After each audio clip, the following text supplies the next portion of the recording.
Le Hezbollah, lui, menace de s'en prendre à Israël et Chypre. L'ouverture des aéroports et des bases chypriotes à l'aviation israélienne, notamment dans le collimateur d'Hassan Nasrallah, le chef du groupe chiite qui réagit ainsi au plan dévoilé par Tsahal. L'armée israélienne l'affirme, son projet d'offensive contre le Liban est désormais validé. On en parle avec Jean-Loup Saman, chercheur à l'Institut du Moyen-Orient de l'Université nationale de Singapour, chercheur associé à l'IFRI. Bonjour. Merci d'être avec nous, Jean-Loup Saman. À quel point aujourd'hui Israël est déterminé à frapper le sud Liban ?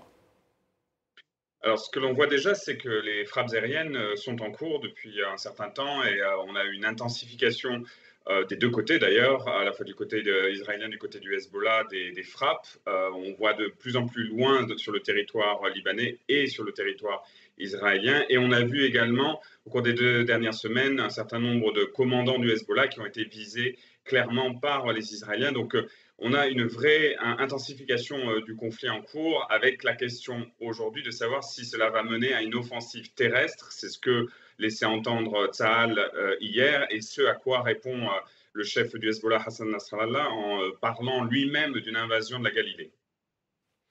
Oui, l'invasion, vous venez de le dire. Alors aujourd'hui, effectivement, il y a cette réaction, on l'a entendu, du Hezbollah libanais. Israël se dit prêt, effectivement, le cas échéant, à frapper le Liban. À votre avis, on est au bord d'une conflagration régionale ? Régional, je ne sais pas. Ce qui est certain, c'est que le conflit entre Israël et le Hezbollah, on ne voit pas aujourd'hui de mesures crédibles de désescalade.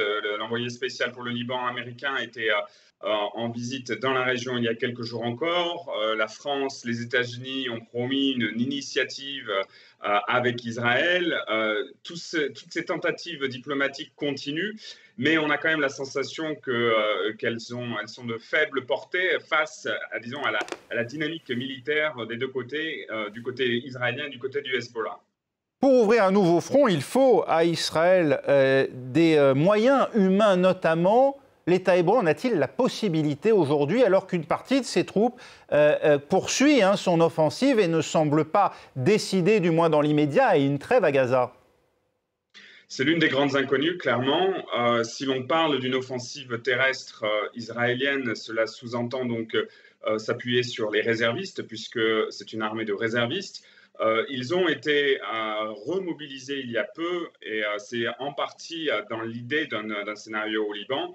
Après, ce que l'on constate, c'est une sorte d'épuisement, de lassitude à la fois des réservistes, parce que cela met à mal l'économie israélienne qui est interrompue depuis plusieurs mois, mais également on le voit avec les chefs militaires qui de plus en plus sont nerveux sur l'embourbement à Gaza. Il y a ouvertement maintenant une sorte de critique, de Tsahal sur la réalité des objectifs qui ont été assignés par Netanyahou sur l'idée de destruction totale du Hamas. Et donc ça pèse forcément sur la capacité israélienne à relancer une autre offensive, cette fois-ci sur le front nord avec le Hezbollah. Dans ces conditions, comment interprétez-vous justement les déclarations hier de l'état-major israélien ? Je pense que d'une part, cela répond à une logique de dissuasion. Je pense que les Israéliens n'ont pas encore abandonné cela, c'est-à-dire menacer le Hezbollah en lui disant qu'ils ont les capacités et qu'ils sont prêts à envahir le sud du Liban si nécessaire.